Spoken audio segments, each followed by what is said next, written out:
Badan POM di Indonesia. Seperti itu ya Prof ya. Untuk clinical trial yang FDA sendiri itu ada berapa fase sih sebetulnya Prof? Di FDA memang ada berbagai macam, maksudnya clinical trial itu memang ada berbagai macam fase gitu ya. Fase pertama itu adalah fase untuk mengevaluasi keamanan biasanya, gitu, keamanan daripada obat itu ya. Jadi keamanan, kemudian side effect, dosisnya, itu semua diteliti pada clinical trial fase pertama. Nah, clinical trial fase 2 ini akan diteliti lebih lanjut. Kalau tadi kan tentang safety ya, safety, dosis, kemudian apa namanya keamanan, efektivitas. Nah, yang kedua ini dia bagaimana dia bekerja dalam sebuah sistem gitu. Jadi dia mulailah dalam sebuah sistem, misalkan efeknya terhadap sistem pencernaan, efeknya terhadap sistem kardiovaskular, efeknya terhadap sistem hormon. Nah, itulah kemudian yang fase kedua itu diteliti dan data-datanya ditabulasikan untuk kemudian dipakai sebagai landasan untuk melakukan penelitian clinical trial, penelitian uji klinis fase ketiga. Nah, setelah clinical trial fase kedua, mulailah dengan clinical trial fase ketiga, di mana kita para peneliti itu mulai memakai subjek manusia, dan populasinya juga harus besar gitu supaya datanya itu kuat. Para peneliti memakai sekumpulan subjek manusia yang berada di Indonesia, kemudian yang beretnis Asia, kemudian mereka juga memakai sekumpulan subjek manusia yang berada di Amerika, yang Caucasian, orang-orang Caucasian gitu, atau sekumpulan orang-orang subjek manusia yang berada di Afrika. Jadi mereka membandingkan, dan mulailah mereka membandingkan bagaimana kalau orang yang beretnik Asia, bagaimana orang yang efek obat tersebut pada orang yang beretnik Amerika atau Caucasian. Begitu juga efeknya terhadap yang beras Afrika. Demikian. Jadi data-data yang besar itu kemudian dikumpulkan, safety-nya, efektivitasnya seperti yang tadi itu, gitu, dan klaimnya, terutama klaimnya gitu.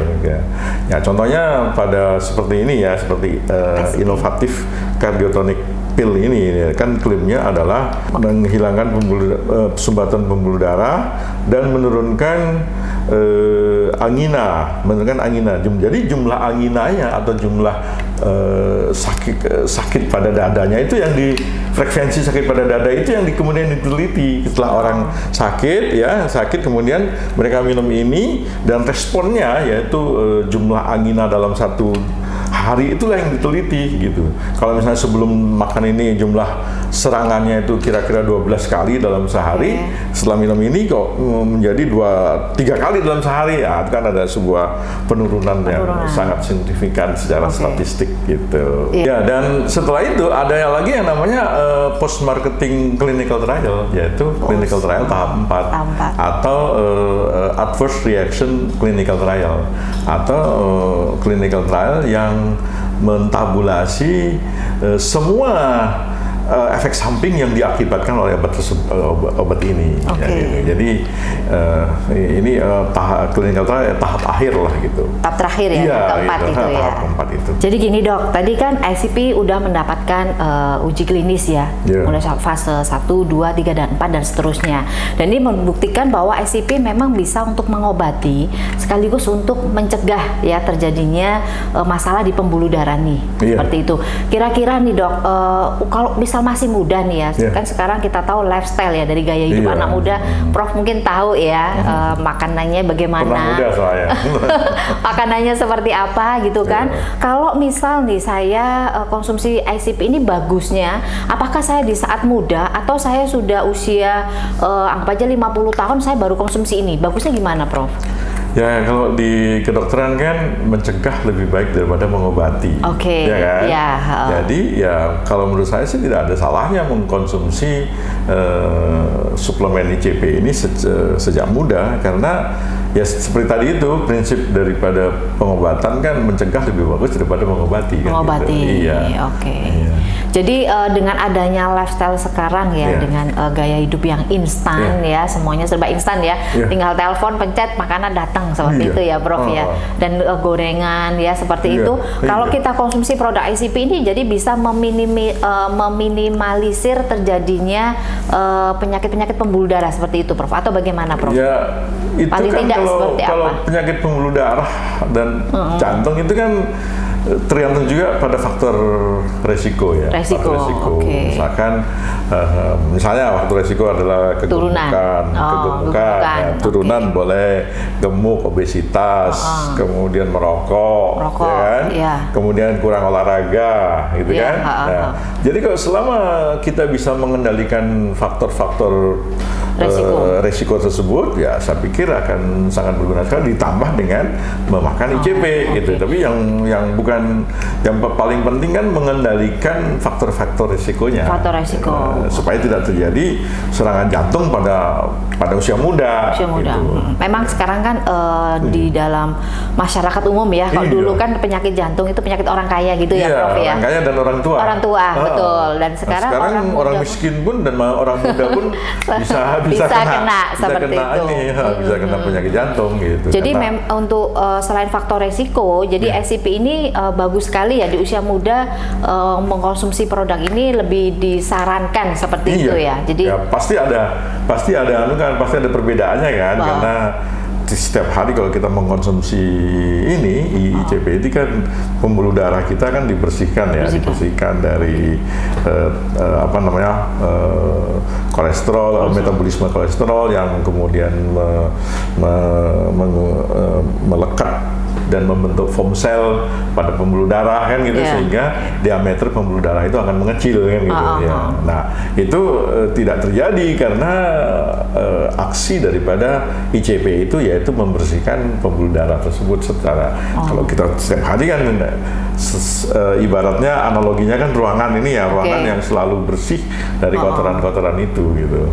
Analoginya seperti jadi olahraga aja nggak cukup ya, Prof? Olahraga juga, juga, ICP juga. Jadi semua dilakukan secara holistik.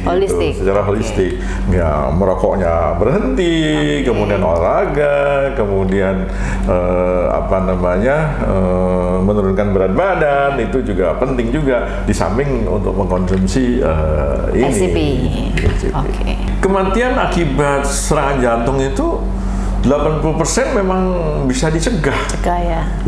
Dari mana mencegahnya? Faktor resiko. Dari memodifikasi faktor resiko. Gitu. Jadi kalau faktor resiko misalkan gender ya atau jenis kelamin itu memang nggak bisa dimodifikasi kan. Kalau dilahirkan sebagai pria ya tetap pria kan gitu ya. Iya, betul. Kemudian juga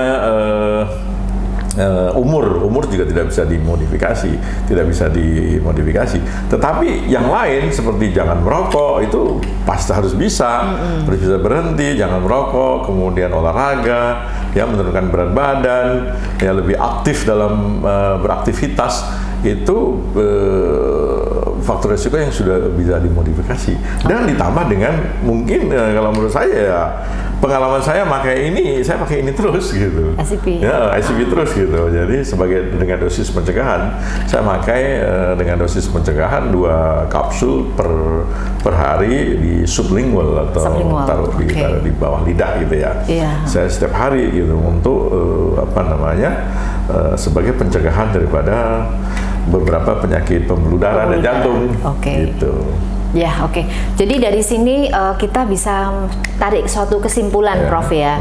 Jadi memang untuk menjaga pembuluh darah yang sehat ya, tentunya itu secara holistik ya. Mulai dari faktor resiko gitu kan, supaya faktor resiko ini bisa kita kurangin seperti itu ya. Bila perlu kita hilangkan ya yang merokok, tidak merokok seperti itu, dan diimbangi dengan konsumsi produk ICP ya. Kita tahu bahwa ICP sudah melewati beberapa clinical trial sehingga membuktikan bahwa ICP ini selain untuk mengobati, bisa untuk mencegah terjadinya penyakit penyumbatan pembuluh darah seperti itu ya. Tentunya dengan faktor-faktor resiko kita tetap harus olahraga ya, Prof ya. Bukan berarti konsumsi kita tidur gitu enggak ya, seperti itu. Jadi tetap menjaga pola hidup sehat menjaga ya. pola hidup Jadi sehat. pola hidup sehat itu penting supaya apa? Supaya umur Anda lebih panjang seperti itu ya. Jadi Betul. tetap awet muda. Usia boleh tua tapi pembuluh darah Anda dan tubuh Anda tentunya dalam kondisi sehat bersama SCP.